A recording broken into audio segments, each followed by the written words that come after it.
Steve Henning coming to you again from Work Truck Week 2026. As you can see, we're on the show floor, and right now I'm speaking with Curtis. How are you, Curtis? Good. And Ryan from the Reading team. Thanks for giving us a few minutes. So I've kind of been talking to people a little bit about maybe the economy and sort of what customers are thinking. I know as we came out of 2025, there was some uncertainty with interest rates and things like that. As you're talking to customers so far at the show, what are you hearing? What's on their minds, or what kind of concerns are they having? Floor plan interest was a big thing in 2025. I mean, all the upfitters and on floor plan as far as pool companies and dealership with their floor plan interest has been an issue, but we're real excited about 2026.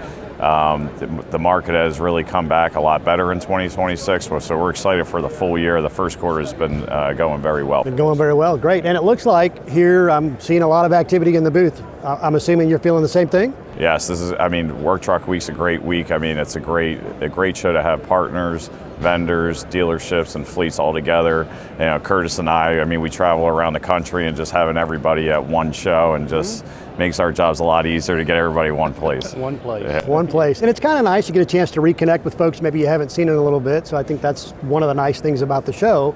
And my understanding is you've come out with a couple new truck bodies. Maybe you can tell us a little bit about those? Yeah. So this year we focused on the heavy duty, and we've expanded more west. You know, we're based in Reading, PA. So going west, we had to make sure that we had bodies for that environment out there, what they expect, because everybody has a different take on what the body should be. Sure.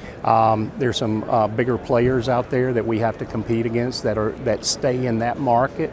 And so we've got a body here in that's really more of a West Coast body, but we're hoping that body becomes more of an East Coast body. So we're hoping that Ryan's team and all of our distribution base really starts to sell that product here, even on the East Coast. So yeah.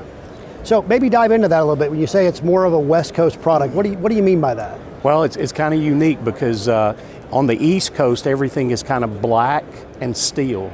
You go to the middle of the country and you start seeing it come together where there's some, products like what we call black iron starts to get a mixture of it. It's no longer black iron, it's more white iron. And when I say that, it's just because it's painted, right? Yep.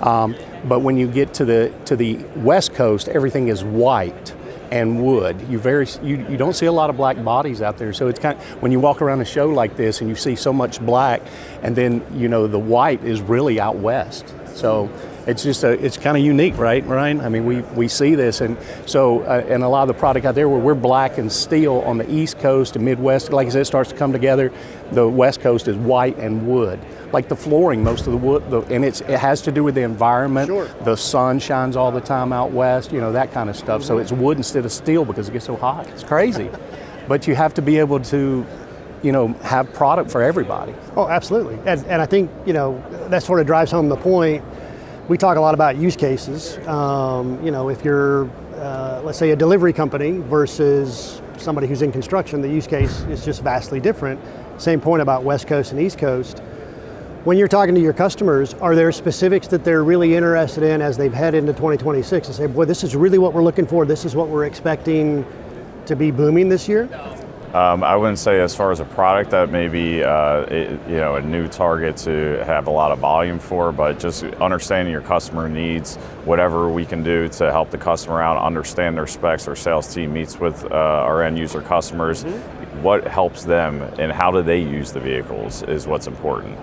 We have JB Pico companies. We work together across the board, so we can. It's not only just the Reading body, but we can take different components from our sister companies, from Masterac and Lear, that we can help the customer out and have one solution for them. Which is, I think, really nice. There are certain companies that I've spoken with who shall remain nameless, but they don't necessarily look at it as, what is my customer need? It's more, hey, here's the product we're interested in making sure that we get that out there. You guys seem to have the approach of, what do our customers need? Let's listen to them and hear what they say, and then, we have a product that will fit that use case, which I think is absolutely the right approach.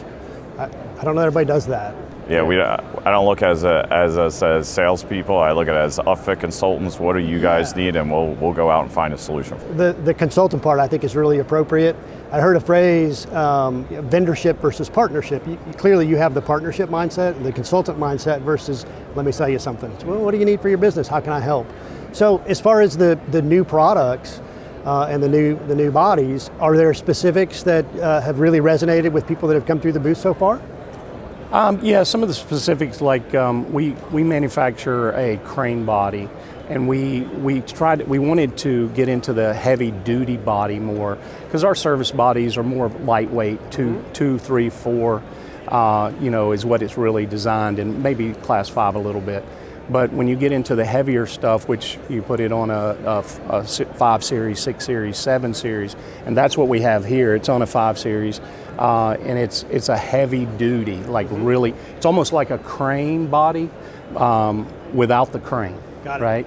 That's the way it's designed and built. So it's really designed to hold up, for that work environment. Yeah, which again makes sense. Back to you're thinking about your customers and the use case and what they need. So, all right, if somebody were to come into the booth right now, is there something you want them to walk away with knowing about the company or about the products that you offer? Yeah, I think just understanding Redding trucks, some people may only think we only sell Redding products, but just understanding all of the products that we can put together for the customer and seeing how big our company is and seeing what we can offer them is important. I get that sense certainly walking into the booth here and you see all the banners of the different companies and so forth on the product line. It's kind of nice. It's almost like a one-stop shop. Exactly. Yeah. That's the intent. Well, that's the intent. It comes through. Yeah. Absolutely. All right, guys. Well, thanks so much for spending time with us. We sure appreciate it. Thank you.